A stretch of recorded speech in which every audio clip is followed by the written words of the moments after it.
नमस्कार दोस्तों, कैसे हैं आप लोग। 23 अगस्त 2023 के एडिटोरियल और करंट अफेयर्स एनालिसिस में आपका स्वागत है। 2 एडिटोरियल हैं और करंट अफेयर्स की लगभग 7 इंपॉर्टेंट न्यूज हैं। 9 टॉपिक्स के ऊपर आपके साथ बातचीत होगी। एडिटोरियल में कौन कौन से आर्टिकल हैं, तो ये जो नया प्लेटफॉर्म आया है आरबीआई का, public tech platform for frictionless credit, ये किस प्रकार से रूरल इलाके में जरूरतमंद लोगों के पास समय अनुसार मदद पहुंचा सकता है पैसों की, और वो भी ऑर्गेनाइज्ड फाइनेंशियल लैंडिंग सेक्टर में। इसको हम यहां समझने की कोशिश करेंगे। इस पर्टिकुलर टॉपिक के बारे में कल भी बातचीत हुई थी, लेकिन जब कोई नई स्कीम आती है तो उसके ऊपर लगातार 2-3 दिन तक आर्टिकल्स आते हैं और हम 2-3 बार उनको डिस्कस करते हैं तो उसका रिवीजन भी हो जाता है। वैसे मैं बता दूं, मेंटरशिप कोर्स के अंदर इसके ऊपर एक मैं डिटेल्ड पीडीएफ भी लेके आऊंगा। फिर उसके बाद पाकिस्तान के अंदर माइनॉरिटीज के साथ क्या हो रहा है और कितना गलत हुआ आ रहा है पहले से, इसके बारे में बात करेंगे।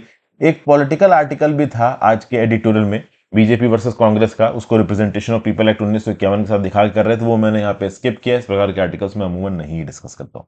मेंटरशिप कोर्स के बारे में थोड़ा आपके आगे बताता हूँ। करंट अफेयर्स में भाई, चंद्रयान 3 की आज लैंडिंग होने वाली है शाम को 6:04 पे। नासा और ईएसए, मतलब जो यूएस की स्पेस एजेंसी और जो यूरोप की स्पेस एजेंसी है, ये इसके लॉन्च के समय से अब तक मदद कर रहे हैं और आज की मदद बहुत इंपॉर्टेंट होने वाली है। रीजन बीइंग, आज जो गाइडेड डिसेंट है इस पर्टिकुलर चंद्रयान 3 का मून की धरती पर, वो होगा, तो इसको हम लोग समझेंगे।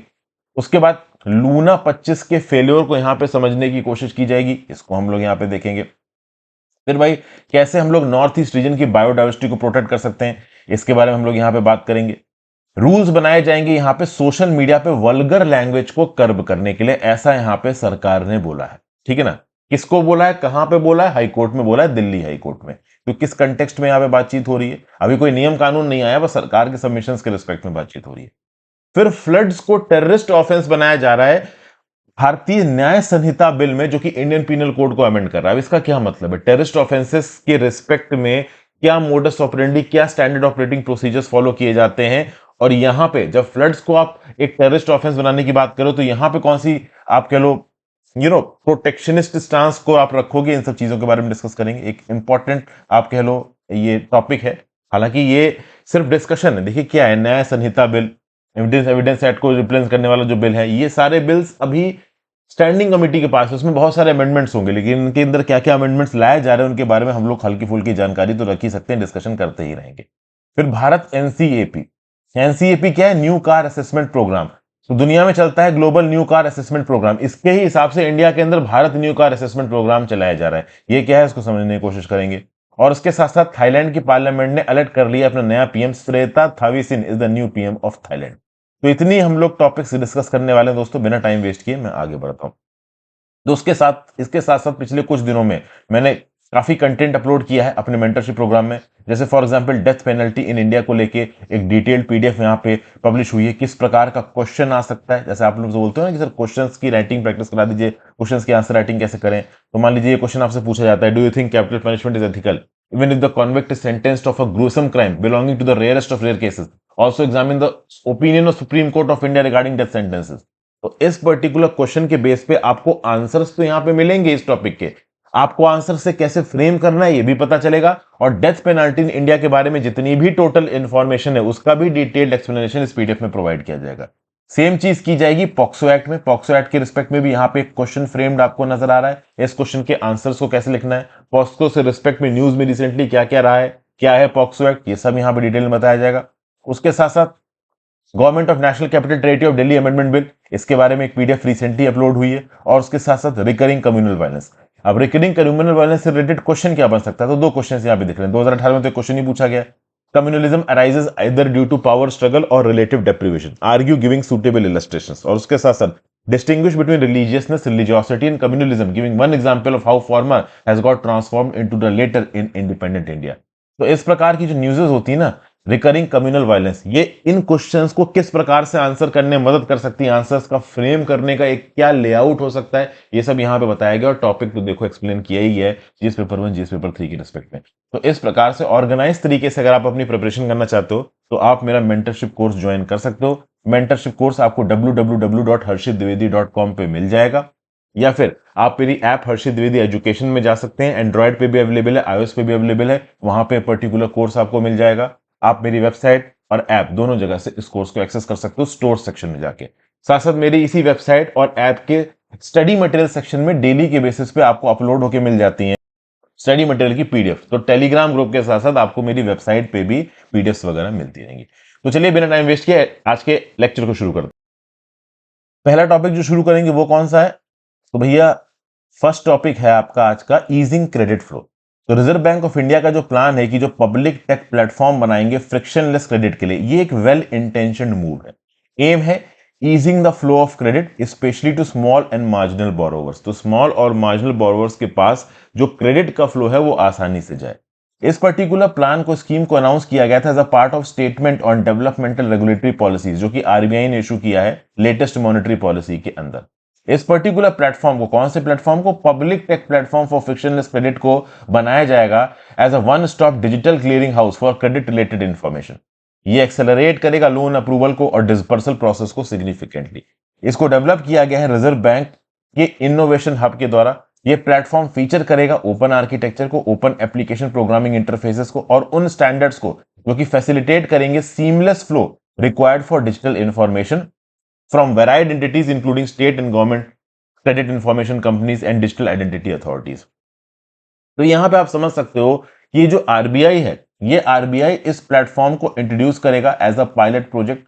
ठीक है, इसमें पहले क्या किया जाएगा? किसान क्रेडिट कार्ड के अंदर जो 1.6 लाख रुपए के लोन दिए जाते हैं, जो लोन्स डेयरी फार्मर्स को दिए जाते हैं, ठीक है ना, कोलैटरल के बिना जो क्रेडिट दिया जाता है एमएसएमईज को, पर्सनल और होम लोन्स दिए जाते हैं पार्टिसिपेटिंग बैंक्स के द्वारा वल्नरेबल लॉट को गांव वगैरह के इलाके में। पहले इस प्रकार के लोन को छोटे क्वांटम को लोगों को 50,000, 1 लाख, 2 लाख तक का होता है, उसको यहां पे बैठा जाएगा इन सर्विसेज के थ्रू।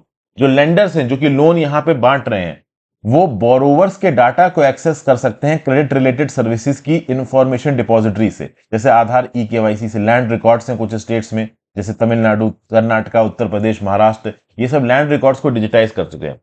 तो इन राज्य की सरकारों के साथ बातचीत करके डाटा लिया जा सकता है बोरोवर्स का। जो मुल्क प्रोक्योरिंग डाटा है वो सेलेक्ट डेयरी कोऑपरेटिव से लिया जा सकता है। तो इस प्रकार का जब सेंट्रलाइज्ड पब्लिक प्लेटफॉर्म बनाया जाएगा ना, तो ऑब्वियस ही बात है यहाँ पे जो लैक है फॉर्मल क्रेडिट पेनिट्रेशन का, इसको हम यहाँ पे कम कर सकते हैं। स्मॉल और मार्जिनल फार्मर्स जो कि रूरल हिंटरलैंड में रहते हैं, उनको इंक्लूसिविटी की तरफ लेके आ सकते हैं। इंडिपेंडेंस के बाद से 7 डिकेड्स निकल चुके हैं, ठीक है ना। तो जो इंस्टीट्यूशनल रूरल क्रेडिट है, इसको और इंक्लूसिव बनाना, किसके लिए? गवर्नमेंट प्लानर्स के लिए और इकोनॉमिक रिसर्चर्स के लिए। 2021 में NABARD, national bank of agriculture rural development के इकोनॉमिस्ट ने ऑब्जर्व किया कि वेल डेवलप्ड रीजन्स में भी जो स्मॉल और मार्जिनल फार्मर्स है ना, वो डिसएडवांटेज है क्रेडिट एक्सेस के रिस्पेक्ट में। अगर आप देखो तो 12.5 करोड़ जो स्मॉल और मार्जिनल फार्मर्स है ना, इसमें से इंडिया के अंदर केवल 20% के पास इंस्टीट्यूशनल क्रेडिट का एक्सेस है। ज्यादातर रूरल बोरोवर्स जो इनफॉर्मल चैनल्स हैं, जहां पे बहुत यूशुरियस रेट्स पे आपके लोन मिलता है, वहां से लोन उठाते हैं। तो इस प्रकार का पब्लिक टेक प्लेटफॉर्म आरबीआई खोल के, एक डिजिटलाइज प्लेटफॉर्म खोल के एक्चुअली में फाइनेंसिंग सर्विसेज को ग्राउंड लेवल पे उन वल्नरेबल लोगों के पास लेके जा रहा है जिनके पास पहले आराम से ये फाइनेंशियल क्रेडिट अवेलेबल नहीं था। तो इंफॉर्मेशन की डिजिटाइजेशन से और डिजिटाइजेशन में कंटेम्प्रेरी एडवांसेस के बेसिस पे स्मॉल टिकट लोन्स के आगे बढ़ा के कॉस्ट इफेक्टिव मैनर में फाइनेंशियल सपोर्ट यहां पे लोगों को प्रोवाइड किया जा रहा है। ठीक है भाई। फिर अगला, no bulwark for Pakistan minority. Pakistan के अंदर फिर से वायलेंट बैकलैश देखने को मिला है माइनॉरिटीज के against on the charges of blasphemy. देखिए, ब्लास्फेमी पाकिस्तान के अंदर एक बड़ा ही कंटेंशियस टॉपिक है। ब्लास्फेमी में क्या होता है कि धर्म के आधार पर कोई भी इंडिविजुअल, और खासकर ज्यादातर माइनॉरिटीज जो होती हैं पाकिस्तान की, उनको टारगेट किया जाता है। हालांकि मुस्लिम धर्म के कुछ लोगों को भी टारगेट किया गया, मारा गया है। इनफैक्ट इन्फ्लुएंशियल पॉलिटिशियंस को टारगेट किया गया है, जिन्होंने कुछ छोटे मोटे प्रोग्रेसिव व्यू पॉइंट्स भी दिए हैं अगर पाकिस्तान के अंदर। तो अभी क्या हुआ कि फैजलाबाद के अंदर जारनवाला में रैम्पेज हुआ, कुछ चर्चेस को आग लगा दी गई, कुछ क्रिश्चियन कम्युनिटीज के घरों के ऊपर अटैक किया गया। लोकल असिस्टेंट कमिश्नर का जो ऑफिस था ना, उसको यहां पे वेंडलाइज कर दिया गया, क्रिश्चियन था वो। तो बेसिकली पाकिस्तान अपने माइनॉरिटीज के फंडामेंटल राइट्स को बिल्कुल अपहोल्ड नहीं कर पाई है। वो दुनिया भर में, वो इंडिया के अंदर कश्मीर का मुद्दा, माइनॉरिटी का मुद्दा उठाते हैं, उनकी खुद की कंट्री के अंदर किस प्रकार से माइनॉरिटीज को दबाया जा रहा है, ये वो नहीं देख पाते हैं। सबसे खास बात यह कि इंटरनेशनल ऑर्गेनाइजेशन को ज्यादा, अब टर्की चुप है, अब यहां पे यूएस जैसी कंट्रीज उतना नहीं बोल रही हैं। समझ गए बात को? तो ये जो वायलेंस है ब्लास्फेमी को लेके हुआ, ऐसा बोला गया, एलिज किया गया कि डेसिक्रेशन हुआ है कुरान का 2 क्रिश्चियन ब्रदर्स के द्वारा एक जगह पे, एक घर में जहां वो रहते थे। अब इन क्रिश्चियन ब्रदर्स को टारगेट किया जा रहा है। यहां पे तहरीर पे लगा पाकिस्तान, एक मॉब है जिसने यहाँ पे एग्रेशन किया क्रिश्चियंस के अगेंस्ट, इन क्रिश्चियन ब्रदर्स को यहाँ पे टारगेट किया गया। क्रिश्चियन लीडर्स का बोलना है कि पुलिस सामने खड़ी थी, यहाँ पे आगजनी करी जा रही थी, दंगे भड़काए जा रहे थे, लेकिन उसके बाद पुलिस ऑफिसर्स कुछ नहीं कर रहे थे। बाद में पाकिस्तानी रेंजर्स आए, थोड़ा बहुत रोकने की कोशिश की गई। इन क्रिश्चियंस के अगेंस्ट यहाँ पे फर्स्ट इन्फॉर्मेशन रिपोर्ट फाइल की है। ये बार बार आके बोल रहे हैं कि हमने ऐसा कुछ नहीं किया, बट इनकी बात कोई सुन नहीं रहा है। एविडेंस इकट्ठा करने वाली जो बात होती है, जो लॉजिक होता है, वो ब्लास्फेमी के केसेस में गायब हो जाता है। ब्लास्फेमी के केसेस में इल्जाम पर लगा देने से लोग मान लेते हैं कि हाँ भाई इसने गलत किया होगा, और यहाँ पे काम शुरू हो जाता है। तो ये जो क्रिश्चियन ब्रदर्स हैं और जो बाकी क्रिश्चियन लीडर्स हैं, वो बोल रहे हैं कि ऐसा कुछ भी नहीं हुआ है। ये जो इल्जाम लगाया जा रहा है कुरान के डेसिक्रेशन का, इन आपके पास प्रूफ कहां है? प्रूफ लेके आइए। प्रूफ है नहीं, लेकिन प्रूफ कोई मांग भी नहीं रहा है। यहाँ पे मॉब जस्टिस और विजिलेंट जस्टिस हो रहा है। और ऐसा रिसेंटली थोड़े दिन पहले भी हुआ था। थोड़े दिन पहले अगर आप देखो तो एक इंग्लिश टीचर था बलोचिस्तान में, इसको मर्डर कर दिया गया। इसके ऊपर इल्जाम लगे थे ब्लास्फेमी के। फरवरी 2022 में ब्रूटल मर्डर हुआ था प्रीस्ट विलियम सिराफ का पेशावर में। तो भाई पाकिस्तान की माइनॉरिटी कम्युनिटीज के अगेंस्ट हमेशा से बवाल हो रहा है, और फिर से बवाल उठकर नजर आ रहा है। वैसे जरा सी बची हुई है, वो जरा सी भी पाकिस्तान के अंदर नहीं टिक पा रही। जो अग्रेशन है यहाँ पे पाकिस्तान की माइनॉरिटीज के अगेंस्ट, इसका एक link revival of terrorist activities से भी है। जब से तालिबान का सीजर हुआ है अफगानिस्तान के अंदर, काबुल के अंदर 15 अगस्त 2021 को तालिबान ने कब्जा कर लिया, उसके बाद से पाकिस्तान के अंदर टेरर अटैक्स बढ़ गए हैं। जो पाकिस्तान का तहरीके तालिबान फैक्शन है ना, वो यहाँ पे बहुत ज्यादा डोमिनेंट हो चुका है। क्योंकि अफगानिस्तान में तालिबान की सरकार आ गई, तो पाकिस्तान में जो टीटीपी फैक्शन है वो भी यहाँ पे काफी डोमिनेंट हो चुका है। अब पहले पाकिस्तान के जो बड़े बड़े शहर थे ना, वहां पे माइनॉरिटी पॉपुलेशन थी 15% ऑफ द पॉपुलेशन, अब वो 4% पे आ चुकी है। कुछ क्रिश्चियंस हैं, कुछ हिंदूज हैं, लेकिन उनको भी ये आराम से रहना नहीं देना चाहते। ये 4% भी पाकिस्तान के लोगों को पसंद नहीं आ रहा है। इनके खिलाफ कई प्रकार का वायलेंस हो रहा है, ठीक है ना, ब्लास्फेमी के इल्जाम इनके ऊपर लगा दिए जाते हैं। सितंबर 2020 की न्यूज। अच्छा, एक बात मैं आपको बता दूं, केवल पाकिस्तान का एग्जीक्यूटिव और फैक्शन और केवल मॉब वायलेंस ही रिस्पॉन्सिबल नहीं, इनफैक्ट पाकिस्तान की जुडिशरी भी ब्लास्फेमी को लेकर बहुत ज्यादा स्ट्रिक्ट है। 2020 सितंबर में एक लाहौर के कोर्ट ने आसिफ परवेज नाम के एक यंग क्रिश्चियन को मौत की सजा सुनाई, क्योंकि ब्लास्फेमियस कंटेंट रखने वाले टेक्स्ट मैसेजेस को उसने भेजा था। पाकिस्तान के अंदर अहमदिया, शिया कम्युनिटी, क्रिश्चियंस, हिंदूज, इनके अगेंस्ट बहुत प्रकार के डिस्क्रिमिनेटरी प्रैक्टिसेस हुए हैं, बवाल हुए हैं। आशिया बीबी का केस आपको याद होगा, पाकिस्तानी क्रिश्चियन वुमेन है, ये काफी फेमस हुई थी, इनको फांसी वगैरह की सजा सुनाई गई थी, ठीक है ना। काफी इंटरनेशनली क्रिटिसाइज भी किया गया था पाकिस्तान को, लेकिन फिर भी ब्लास्फेमी से रिलेटेड आप कह लो जब भी कोई इवेंट पाकिस्तान के अंदर उठता है, तो इनके पॉलिटिशियंस जस्टिस डिलीवरी ज्यादा कुछ कर नहीं पाते। ब्लास्फेमी के रेगुलेशंस के रिस्पेक्ट में United Nations commission on international religious freedom report ने यह दिखाया है कि भाई ये जो इन्फोर्समेंट है ना ब्लास्फेमी लॉस का पाकिस्तान के अंदर, as the foremost perpetrator of blasphemy related prosecutions and communal aggression in the world, तो कम से कम यूनाइटेड स्टेट्स का ये कमीशन ओपनली रिपोर्ट कर रहा है कि when it comes to communal aggression सबसे सीवियर है ये पाकिस्तान के अंदर, और ब्लास्फेमी लॉस के इंप्लीमेंटेशन को लेकर पाकिस्तान को ज्यादा ही यहां पे स्ट्रिक्ट है। जो पाकिस्तान पीनल कोड का सेक्शन 295 है और सेक्शन 298 है, वो ये बोलता है कि अगर रिलीजन को किसी प्रकार से भी इंसल्ट किया या फिर कुरान को किसी भी प्रकार से आपने इंसल्ट किया, तो उस केस में आपके खिलाफ लीगल एक्शन इनिशिएट होगा। ये उनके पीनल कोड के अंदर ही लिखा हुआ है। और कई बार यहाँ पे अहमदिया, शिया, मुस्लिम, हिंदू, क्रिश्चियन, सिख कम्युनिटी के लोगों को इल्जाम लगाया जाता है कि ये भाई इंटेंशनली मुस्लिम धर्म के सिंबल्स को डेसिक्रेट कर रहे हैं, उसके नुकसान, इंजरी पहुंचा रहे हैं, इंसल्ट कर रहे हैं, और इस प्रकार के बेसिस पे ब्लास्फेमी लॉस को इनिशिएट किया जाता है पाकिस्तान में। जबकि बहुत सारे केसेस में ये सारे इल्जाम फर्जी होते हैं। ठीक है भाई, तो चलिए आगे चलते हैं। यूपीएससी से रिलेटेड मेंटरशिप कोर्स के बारे में आपको बता ही दिया, आप एक बार देख लीजिएगा, आपको सही लगे तो। फिर NASA ESA to support ISRO during man landing today. भैया लॉन्च हो चुका है चंद्रयान 3 मिशन का 14 जुलाई को, ये आपको पता है। और 14 जुलाई से लेके अब तक चंद्रयान 3 का ये जो प्रोपल्शन मॉड्यूल था, इसका जो आपका लॉन्डर मॉड्यूल है विक्रम, और इसके अंदर से जो रोवर मॉड्यूल है, तो जो लैंडर मॉड्यूल है, प्रोपल्शन मॉड्यूल है, इनफैक्ट पूरे के पूरे चंद्रयान 3 की ट्रैकिंग में एक बहुत इंपॉर्टेंट रोल प्ले कर रहा है NASA, national aeronautics and space administration और यूरोपियन स्पेस एजेंसी। इसरो को लगातार ये मदद कर रहे हैं।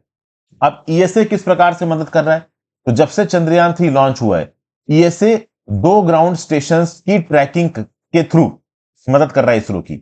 जो एस्ट्रैक नेटवर्क है ना यूरोपियन स्पेस एजेंसी का, इस एस्ट्रैक नेटवर्क के 2 सेंटर्स को, जैसे फॉर एग्जांपल ईएसए का 15 मीटर का एंटीना है कोरू फ्रेंच गुयाना में, और 32 मीटर का एंटीना है गुनहिली अर्थ स्टेशन यूके में। तो इन दोनों ही आप कह लो ट्रैकिंग स्टेशन के थ्रू चंद्रयान 3 की जो ऑनसेट जर्नी है उसको यहां पे ट्रैक किया जा रहा है। इसरो यहां पे कमांड देने के लिए इन दो स्टेशन को बोलता है, ये दोनों स्टेशन चंद्रयान 3 को कमांड देते हैं। चंद्रयान 3 का जो भी पोजीशन है उसको रियल टाइम में इसरो को बताया जाता है, ठीक है ना। और उसके साथ साथ देखा जाए तो नासा अपने डीप स्पेस नेटवर्क के थ्रू टेलीमेट्री और ट्रैकिंग कवरेज प्रोवाइड कर रहा है चंद्रयान 3। और रियल टाइम में हमारे इंडियंस जैसे कि यहाँ पे रमेश चेलाथुरई जी हैं, ये ग्राउंड ऑपरेशंस इंजीनियर्स हैं, यूरोपियन स्पेस ऑपरेशन सेंटर में काम करते हैं जर्मनी के अंदर। तो बड़े स्केल पे यहाँ पे यूरोपियन स्पेस एजेंसी ने और नासा ने मदद की है किसकी, इसरो की, ओवरऑल इस चंद्रयान 3 की ट्रैकिंग में। और आज की डेट में दोस्तों लूना 25 का फेलियर भी इसके साथ साथ जुड़ा हुआ है। एक आर्टिकल इस बात को लेके कि रशिया लूना 25 में फेस कैसे हुआ। रशिया के बारे में यह बताया जा रहा है लूना 25 में वो इसलिए भी फेस हो गए हैं क्योंकि मून की ट्रैकिंग के रिस्पेक्ट में यूरोपियन स्पेस एजेंसी और नासा का इनको एक्टिव सपोर्ट नहीं था। समझाने की कोशिश करता हूं। 11 अगस्त को रॉसकॉस्मोस जो कि रशिया की स्पेस एजेंसी, इसने लूना 25 स्पेसक्राफ्ट को लॉन्च किया सोयूज-2 रॉकेट के ऊपर। सोयूज-2 रॉकेट इंडिया के LVM-3 से बहुत ज्यादा स्ट्रांग था। टारगेट था कि लैंडर मॉड्यूल को सॉफ्ट लैंड कराया जाएगा मून के साउथ पोल पे, और फिर ये लूनर सॉइल और एटमॉस्फेयर की प्रॉपर्टीज को स्टडी करेगा लूना 25। अब अगस्त 20 को रॉसकॉस्मोस ने बोला कि लूना 25 में ग्लिच हो गया है, ये मून की धरती पर क्रैश कर गया है और इनका मिशन फेल हो चुका है। लूना 25 आज से नहीं बनना था दोस्तों। क्या है ना, जो लोग स्पेस न्यूज को प्रॉपर तरीके से फॉलो नहीं कर रहे हैं उनको लूना 25 के बारे में उन्होंने ज्यादा सुना नहीं होगा। एकदम से जब चंद्रयान 3 के बाद लूना 25 रशिया में लॉन्च हुआ तभी ज्यादातर लोगों ने इसको सुना। रशिया के स्पेस प्रोग्राम को कौन ट्रैक करता है? इंडिया के अंदर इसरो के स्पेस प्रोग्राम्स को लोग ट्रैक नहीं करते हैं। तो लूना 25 के ऊपर 2 डेकेड से काम चल रहा है। इसको पहले लूना ग्लोब बोला जाता था। पिछली बार लूना सीरीज में जो लॉन्च हुआ था वो 1976 में हुआ था, ठीक है ना भाई। रॉसकॉस्मोस ने बोला है कि जो मिशन पर्पस था लूना 25 का वो था ensure Russia's guaranteed access to moon surface.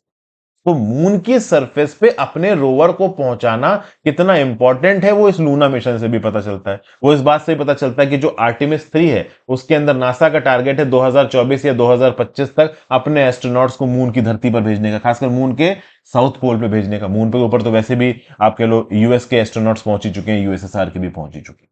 अब देखा जाए तो Russia China already ILRS international lunar research station पे काम कर रहे हैं। यूएस लेड आर्टेमिस अकॉर्ड्स भी कुछ इस तरफ जा रहे हैं।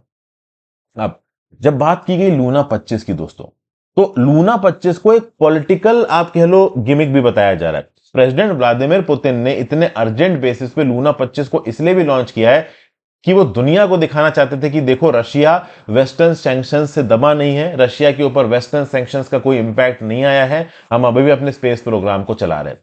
तो एक पॉलिटिकल मैसेजिंग भी इस बात में इन्वॉल्व थी कि यहां भाई लूना 25 को इतने अर्जेंट स्केल पे रशिया ने लॉन्च किया। अब देखते हैं क्या प्रॉब्लम है। देखिए लूना 25 और चंद्रयान 3 को लेके बहुत सारी यहाँ पे कंफ्यूजन है कि लूना 25 को जबरदस्ती रशिया ने भेजा है चंद्रयान 3 को टक्कर लेने के लिए। देखिए ये बात जरूर है कि दोनों एक दूसरे के आसपास ही लॉन्च हुए हैं, लेकिन लॉन्ग टर्म में इंडिया रशिया एक दूसरे के साथ कंपीट कर रहा है ऐसा बोलना भी ठीक नहीं है। हाँ, रशिया की यह कोशिश जरूर रही होगी कि चंद्रयान 3 से पहले वो अचीव कर लें फीट अपने रोवर की सॉफ्ट लैंडिंग के थ्रू, लेकिन उसमें वो फेल हो चुके हैं। लेकिन यहाँ पे यह भी बताया जा रहा है कि लॉन्ग टर्म में इसरो की काफी मदद की है रॉसकॉस्मोस ने। Roscosmos and ISRO have been partners. इस समय पे गगनयान मिशन के लिए इंडिया जो एस्ट्रोनॉट्स तैयार कर रहा है ना, उनकी ट्रेनिंग में रशिया हमारी एक्टिवली मदद कर रहा है। यह बात जरूर है कि 2019 के बाद जब चंद्रयान 3 का डेवलपमेंट शुरू हुआ उस समय पे इनफैक्ट चंद्रयान 2 के लिए और चंद्रयान 3 के लिए शुरुआत में ऐसा बोला गया था कि रशिया हमें रोवर प्रोवाइड करेगा, लैंडर रोवर प्रोवाइड करेगा। लेकिन बाद में रशिया ने बोला कि भाई हम प्रोवाइड नहीं कर पाएंगे। रशिया अपने लूना 25 प्रोग्राम पे काम कर रहा था और लूना 25 प्रोग्राम के ऊपर रशिया 2010 से काम कर रहा है। अब लूना 25 के साथ एग्जैक्टली यहां पे क्या हुआ है इसकी डिटेल्स बहुत ज्यादा मतलब पब्लिक की नहीं गई रशिया के द्वारा। रशिया ने बस इतना बोल दिया है कि वो एक इन्वेस्टिगेटिंग कमेटी बनाएंगे। हुआ क्या है तो ऐसा बताया जा रहा है कुछ टेक्निकल प्रॉब्लम हुई है। टेक्निकल प्रॉब्लम किस प्रकार से हुई है? मिस अलाइन हो गया था ऑर्बिट का। लूना 25 जब मून की सर्कुलर ऑर्बिट से प्री लैंडिंग ऑर्बिट में आ रहा था उस समय पे जितने समय के लिए थ्रस्ट प्रोवाइड करना था थ्रस्ट थोड़ा ज्यादा समय के लिए प्रोवाइड कर दिया गया। तो ऐसा बताया जा रहा था कि जो थ्रस्ट की फायरिंग थी वो 84 सेकंड्स के लिए होनी थी, लेकिन वो 127 सेकंड्स के लिए हो। तो एक मिस अलाइंड अनइंटेंडेड ऑर्बिट में चला गया लूना 25 और इसकी वजह से जो कनेक्ट था रॉसकॉस्मोस का इस लूना 25 के साथ वो टूट गया। एक और यहां पे बड़ी वजह बताई जा रही, नासा और यूरोपियन स्पेस एजेंसी इसरो की मदद कर रही है चंद्रयान 3 की ट्रैकिंग में। विक्रम लैंडर की लगातार लोकेशन मैपिंग में ये एजेंसीज का एक्टिव रोल है। लेकिन क्या रशिया यूक्रेन वॉर के बाद दुनिया भर की कंट्रीज ने, खासकर वेस्टर्न कंट्रीज ने रशिया के ऊपर लगा दिए सैंक्शंस। तो जब लूना 25 की ट्रैकिंग की बात आई तो रशिया को ना ही नासा से मदद मिली, ना ही ईएसए से मदद मिली। देखिए इस समय पे रॉसकॉसमॉस को अगर लूना 25 के साथ कांटेक्ट स्थापित करना है, तो अगर मून रशिया की धरती के ऊपर है तब तो प्रॉपर तरीके से कांटेक्ट स्थापित हो पाएगा। लेकिन जिस समय पे मून प्रॉपर तरीके से रशिया की धरती के ऊपर नहीं है, उस समय पे नासा और ईएसए के सिस्टम्स के ऊपर, उनके रडार के ऊपर डिपेंडेंट था रॉसकॉसमॉस अपने लूना 25 की ट्रैकिंग के लिए। चाइना से मदद मिली होगी बट उस लेवल पे मदद नहीं मिल पाई होगी due to geographical barrier. India के पास ऐसी कोई डिसएडवांटेज नहीं है। इंडिया को रियल टाइम में European Space Agency, NASA Chandrayaan 3 की लोकेशन बता रहे हैं। लूना 25 के केस में रशिया को ये लोकेशंस रियल टाइम में मिल नहीं पा रही थी। तो एक ये वजह भी बताई जा रही है कि रशिया का ये जो लूना 25 है वो यहां पे फेल हुआ है। ठीक है, तो ये सब बातें यहां बताई गई हैं। फिर अगर रशिया नासा की कॉपरेशन की बात की जाए तो 2021 में रशिया ने नासा के साथ हाथ मिलाया था कि वो एक नियर मून स्पेस स्टेशन बनाएंगे। लेकिन बाद में रशिया को लगा कि उसका जो रोल है वो काफी इंफीरियर है, इसलिए रशिया यहां से बाहर निकल गया। हालांकि मैं ये बात भी बता दूं कि जो ILRS इंटरनेशनल लूरल रिसर्च स्टेशन की बात कर रहे हैं रशिया चाइना, उसमें भी रशिया एक जूनियर पार्टनर ही रहने वाला है। ठीक है ना भाई, वेस्टर्न सैंक्शंस ऑलरेडी लगे हुए हैं रशिया के ऊपर और चाइना अपनी एडवांटेजेस सिचुएशंस को जरूर एक्सप्लॉइट करेगा। तो लॉन्गर टर्म में रशिया का स्पेस प्रोग्राम किस प्रकार से काम करेगा, इस बात को लेकर अभी उतनी क्लैरिटी नहीं है। बट डेफिनेटली लूना 25 के फेल्योर में जो नासा और ईएसए की तरफ से मदद नहीं मिली रशिया को, ये एक बहुत इंपॉर्टेंट पॉइंट है। फिर आगे बात करते हैं on protecting the biodiversity of the north east. क्या बताया जा रहा है भाई, देखिए टूरिज्म को फॉस्टर करना, कंस्ट्रक्शन प्रोजेक्ट्स को बनाना, इंफ्रास्ट्रक्चर को डेवलप करना, ये किसी भी राज्य के लिए पैसा कमाने का तरीका होते हैं। इससे उस राज्य के अंदर इंप्लॉयमेंट एक्टिविटीज जनरेट होती हैं, अच्छा अच्छा काम होता है। लेकिन ओवरऑल एक लिमिट से ज्यादा अगर आप टूरिज्म के ऊपर काम करने लगोगे, इंप्लॉयमेंट जनरेशन पे काम करने लगोगे, तो कहीं ना कहीं आप अपनी लोकल इकोलॉजी को तबाह कर दोगे। इस रिस्पेक्ट में रिसेंटली एक बहस देखने को मिली, कहां पे, कोर्ट में। Cleanliness of Umiam lake versus state of Meghalaya, Meghalaya high court का 2023 का एक केस है, cleanliness of Umiam lake versus state of Meghalaya. Meghalaya के अंदर उमियाम लेक है। अब मेघालय के जो बेंच ऑफ चीफ जस्टिस थे संजीव बनर्जी, जस्टिस वी डेंगो, इन्होंने अपने ऑर्डर में बोला कि in absence of other employment opportunities and in the name of promoting tourism, the natural beauty of the state cannot be destroyed। मतलब ओवरऑल आपके पास कोई और इंडस्ट्रियल ऑक्यूपेशन नहीं, सिर्फ टूरिज्म से पैसा आता है और टूरिज्म से अंधा पैसा कमाने के लिए और एम्प्लॉयमेंट अपॉर्चुनिटीज पैदा करने के लिए आप नेचर को, इकोलॉजी को तबाह करते चले जाओ, बर्बाद करते चले जाओ। ये कहीं से भी दिमाग वाली बात नहीं है। एक पब्लिक इंटरेस्ट लिटिगेशन फाइल हुई है मेघालय हाई कोर्ट में उमियाम लेक की क्लीनिनेस को लेकर। अब इतना तो याद रखिएगा कि उमियाम लेक मेघालय के अंदर आती है। Meghalaya water bodies prevention and conservation guidelines 2023 निकाली गई और हमेशा की तरह इन पर्टिकुलर गाइडलाइंस के रिस्पेक्ट में क्रिटिसाइजेशन ये है कि ये गाइडलाइंस उमियाम लेक को प्रॉपर तरीके से कंजर्व नहीं करती। बहुत सारे ऐसे मेजर्स को ग्राउंड लेवल पे इंप्लीमेंट किया जाएगा जिससे उमियाम लेक को प्रॉब्लम हो सकती है। बहुत सारी बिल्डिंग्स, कंस्ट्रक्शन होगा वाटर बॉडीज के आसपास, जो कि कहीं ना कहीं बाकी लेक्स को और उमियाम लेक्स को नुकसान पहुंचा सकता है। देखिए north east India green belt है, अबेंडेंट नेचुरल रिसोर्सेज हैं, ऑयल के, नेचुरल गैसेस के, मिनरल के, फ्रेश वाटर के। गारो खासी जयंतिया हिल्स की बात की जाए, ब्रह्मपुत्र वैली की बात की जाए, ये इंपॉर्टेंट बायोडाइवर्सिटी हॉटस्पॉट्स हैं। लेकिन नॉर्थ ईस्ट इंडस्ट्रियली बैकवर्ड है, डिफॉरेस्टेशन यहाँ पे रैम्पेंट है, फ्लड्स, एग्जिस्टिंग इंडस्ट्रीज यहाँ पे प्रॉब्लम क्रिएट कर रही है। तो बेसिकली इन्वायरमेंट को ध्यान में रखते हुए, इन्वायरमेंट को सस्टेनेबल तरीके से ग्रो करते हुए अगर हम इंडस्ट्रियल डेवलपमेंट करें तो बढ़िया है। एक इन्वायरमेंट असेसमेंट करवाया गया था north east rural livelihood project, जिसको ministry of development of north east region ने किया था, डोनर ने किया था। North east India ecologically fragile, biologically rich region में आता है। It is prone to climatic changes. जो फ्लोरा और फोना है यहाँ के इलाके का, it is under threat due to deforestation, mining, quarrying, shifting cultivation. इसलिए considerable number of environmental laws और पॉलिसीज इंप्लीमेंट किए जा रहे हैं इंडिया के अंदर इन्वायरमेंट को बचाने के लिए। तो ये जो लॉज आपके ग्राउंड लेवल पे बनाए जा रहे हैं ना, they are very important to protect environment. अब क्या होता है कि राज्य के लेवल पे जब कोई पॉलिसी बनाई जाती है और वो कहीं ना कहीं उस राज्य की इकोलॉजी को या इन्वायरमेंट को खतरा पहुंचाती है, उसको लेके बहुत सारे आप कह लो लीगल लिटिगेशन शुरू हो जाते हैं। जैसे फॉर एग्जांपल यहां के केस में हम देख रहे हैं आपका जो ये इन्वायरमेंटल गाइडलाइंस इशू की गई है, Meghalaya water bodies prevention and conservation guidelines 2023। In fact हमारे जो स्टैट्यूटरी लॉज है, इंडियन पीनल कोड की बात करो तो इंडियन पीनल कोड के अंदर सेक्शन 268 से 290 में अगर आप देखो तो इन्वायरमेंट को नुकसान पहुंचाना पब्लिक न्यूसेंस के अंदर आ सकता है। इंडियन पीनल कोड 1860 के सेक्शन 268 से 290 में जो पॉल्यूशन ऑफ लैंड, एयर और वाटर के चलते पब्लिक न्यूसेंस है ना, उसको भी आप क्रिमिनली प्रोसिक्यूट कर सकते हो। अब नॉर्थ ईस्ट के रीजन में डिस्ट्रिक्ट काउंसिल बने हुए हैं। डिस्ट्रिक्ट काउंसिल अपने काम करने के तरीके में बहुत हद तक ऑटोनॉमस होते हैं। राज्य की सरकार का भी उतना बड़ा कंट्रोल नहीं होता है इन डिस्ट्रिक्ट काउंसिल पे।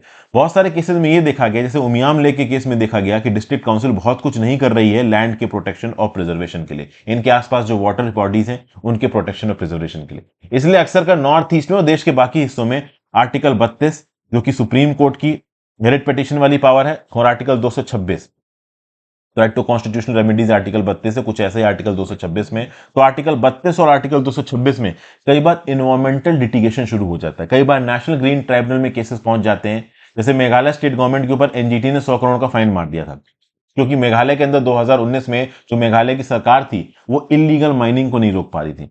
मणिपुर की सरकार के ऊपर 200 करोड़ का फाइन मार दिया था एनजीटी ने, वेस्ट मैनेजमेंट प्रॉपर तरीके से नहीं कर रहे थे 2022 में। तो भाई हैवी पेनाल्टी के बेसिस पे इन्वायरमेंटल लिटिगेशन के अंदर इन्वायरमेंटल कॉस्ट इंपोज की जाती है सरकार के ऊपर, वो बहुत ज्यादा जरूरी हो जाता है, क्योंकि कई बार सरकार यहां पे इन्वायरमेंटल कंजर्वेशन प्रॉपर तरीके से नहीं करती। जैसे कि यहां पे इल्जाम लगाया जा रहा है मेघालय की सरकार के ऊपर कि जो नए रेगुलेशंस आए हैं, Meghalaya water bodies prevention and conservation guidelines 2023, ये प्रॉपर तरीके से उमियाम लेक को और बाकी वाटर बॉडीज को प्रोटेक्ट नहीं करती। ठीक है, तो मैंने एसेंस बता दिया आपको आर्टिकल का, इतना ही जरूरत है इसमें। ओके, तो अब आप बोलोगे सर इस पर्टिकुलर, कई बार लोग बोलते हैं इस पर्टिकुलर न्यूज को कैसे इस्तेमाल करें दोस्तों। तो अपने नोट्स में आप ये लिखो कि जो Meghalaya water bodies prevention and conservation guidelines है 2023, ये प्रॉपर तरीके से वाटर बॉडीज के आसपास होने वाले कंस्ट्रक्शन और बिल्डिंग्स को रोकता नहीं, इनफैक्ट उनको प्रमोट करता है, मशरूम करता है। इसके अगेंस्ट ही मेघालय हाईकोर्ट में केस गया और cleanliness of Umiam lake versus state of Meghalaya 2023 में जो डिवीजन बेंच थी मेघालय हाईकोर्ट की, उसने जजमेंट दिया कि भाई in absence of any other employment opportunities in name of promoting tourism the natural beauty of state should not be destroyed. इतना अगर आप नोट में लिख लेते हो तो कल की डेट में मान लीजिए आपसे कोई क्वेश्चन पूछा जाता है कि भाई जुडिशियल एक्टिविज्म, तो जुडिशियल एक्टिविज्म में आप इस पर्टिकुलर इंफॉर्मेशन को कोट कर सकते हो। इन्वायरमेंटल सस्टेनेबिलिटी की बात की जाए तो इन्वायरमेंटल सस्टेनेबिलिटी में अगर आपको कोई लीगल पॉइंट इंपोज करना है तो आप ये लिख सकते हो कि इस पर्टिकुलर जजमेंट में, फला फला जजमेंट में मेघालय की सरकार ने ये बोला, मेघालय की हाईकोर्ट ने ये बोला कि आप ऐसा नहीं कर सकते। फिर आप ये लिख सकते हो कि नेशनल ग्रीन ट्राइब्यूनल ने मणिपुर की सरकार के ऊपर 200 करोड़ का फाइन मारा इम्प्रॉपर वेस्ट मैनेजमेंट के लिए 2022 में। एनजीटी ने मेघालय की सरकार के ऊपर 100 करोड़ का फाइन मारा क्योंकि 2019 में इलीगल स्टेट माइनिंग नहीं रोक पाए। तो ये छोटे छोटे पॉइंट्स भाई आपके आंसर को इनरिच करते हैं। बहुत बार मैं आपको बताता नहीं हूं कि ये लिखो, क्योंकि मैं ये समझता हूं ये आपको खुद समझना पड़ेगा। हर जगह मैं आपको रोट लर्निंग नहीं कराता कि यार ये एग्जैक्ट पॉइंट लिख लो। मैं आर्टिकल का सार आपको समझाता हूं। अब एक एक पॉइंट बनाने बैठा तो मेरा लेक्चर 1-1.5 घंटे में जाएगा, मुझे जल्दी लेक्चर खत्म करना होता है। एक लिमिट से ज्यादा बड़ा लेक्चर मैं सुबह नहीं बना सकता दोस्तों, इतना छोटा लेक्चर बनाने में मेरे 3-4 घंटे चले जाते हैं, मुझे और काम भी करने होते हैं। तो there has to be a balance, मुझे एक बैलेंस स्थापित करना पड़ता है। ठीक है ना भाई, तो आई होप आपको इंफॉर्मेशन समझ में आई हो। फिर अगला, भाई दिल्ली की हाईकोर्ट ने ओवरऑल यहां पे मतलब केंद्र की सरकार को बोला कि भाई सोशल मीडिया में ना नेसेसरी रूल्स और पॉलिसीज आपको लेके आनी पड़ेंगी सोशल मीडिया प्लेटफॉर्म्स और इंटरमीडिएट्स को रेगुलेट करने के लिए, ताकि इनमें जो भी प्रोग्राम आ रहे हैं वहां पे वल्गर लैंग्वेज का प्रयोग ना हो, प्रोफैनिटी और बैड वर्ड्स ना प्रयोग हो। अब प्रॉब्लम क्या हुई है यहाँ पे? प्रॉब्लम दोस्तों यहाँ पे ये हुई है, टीवीएफ का एक शो आया था, वेब सीरीज आई थी कॉलेज रोमांस। अब मैंने इस वेब सीरीज को देखी नहीं है, बट मोस्ट प्रॉब्ली इसमें कोई बैड या प्रोफेन शब्द इस्तेमाल हुआ होगा, जिस बात को लेकर एडिशनल चीफ मेट्रोपॉलिटन मजिस्ट्रेट ने दिल्ली पुलिस से बोला कि टीवीएफ के अगेंस्ट एफआईआर रजिस्टर करो अंडर इंफॉर्मेशन टेक्नोलॉजी एक्ट। तो ऑब्वियसली बात है, इसको कंटेस्ट किया होगा, मैटर पहुंचा होगा दिल्ली हाई कोर्ट में, और दिल्ली हाई कोर्ट ने ओवरऑल बोला कि जो भी यहां पे एडिशनल चीफ मेट्रोपॉलिटन मजिस्ट्रेट ने किया है ये सही किया है। ये सोशल मीडिया प्लेटफॉर्म ओवरऑल अपनी टीआरपी पाने के लिए जो भी प्रोग्राम्स लेके आते हैं उसमें गाली गलौज, बहुत ज्यादा रोमांस वाला एलिमेंट, बहुत ज्यादा प्रोफेन एलिमेंट इंक्लूड कर दिया जाता है, जो कि सोसाइटल नॉर्म्स के हिसाब से सही नहीं बैठ। आज की डेट में पब्लिक प्लेटफॉर्म्स में ओपन तौर पे किसों को दिखाना, सेक्सुअल एक्टिविटीज को दिखाना, गालियों को दिखाना, जिसके बेसिस पे व्यूज बटोरना, ये सब चल रहा है। तो बेसिकली दिल्ली हाई कोर्ट ने यहां पे केंद्र की सरकार को बोला कि भाई आप क्या कर रहे हो इस प्रकार की चीजों को रेगुलेट करने के लिए। तो केंद्र की सरकार ने कॉम्प्लायंस रिपोर्ट फाइल की दिल्ली हाईकोर्ट के सामने, ministry of electronics and information technology ने रिपोर्ट फाइल की है और उन्होंने बोला है कि भाई हम प्रॉपर तरीके से अपनी पॉलिसी मेकिंग में टेक्नो लीगल इकोसिस्टम पे ध्यान देंगे।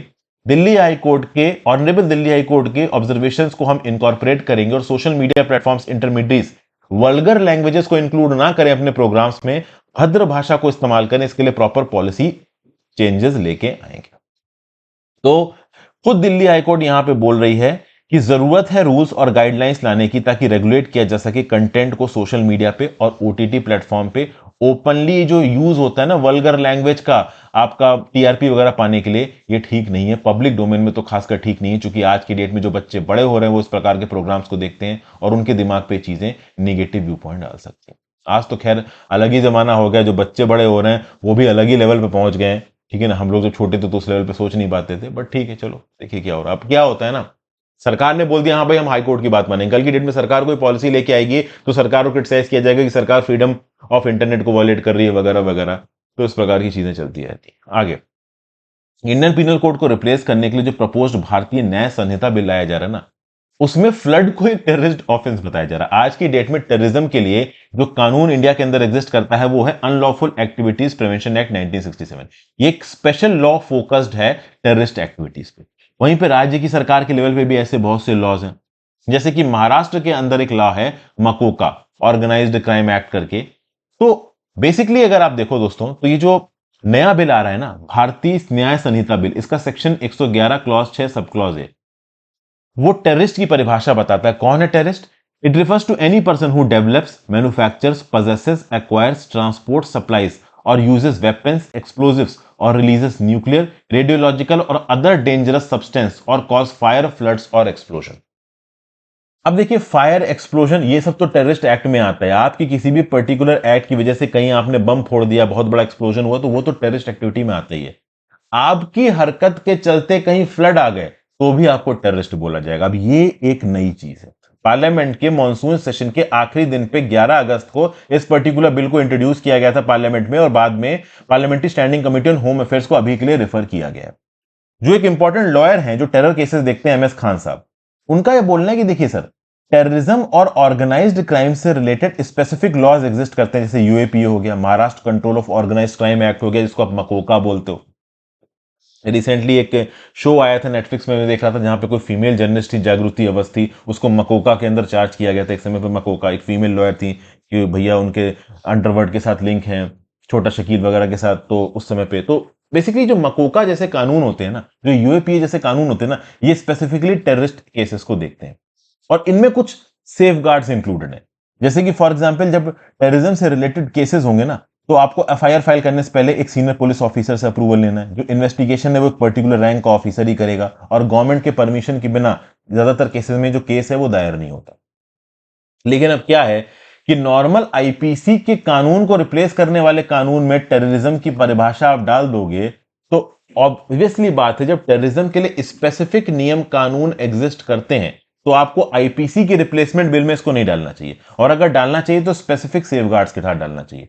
ऑलरेडी यूएपीए को क्रिटिसाइज किया जा चुका है गलत तरीके से इस्तेमाल करने के लिए। 4,690 पर्सन अरेस्ट हो चुके हैं यूएपीए के अंदर 2018 से लेकर 2020 के बीच में, केवल 3% कन्विक्ट हुए। सेफ गार्ड्स मिसिंग है यूएपीए के रिस्पेक्ट में, ऐसी बातें यहां पे बोली जाती हैं।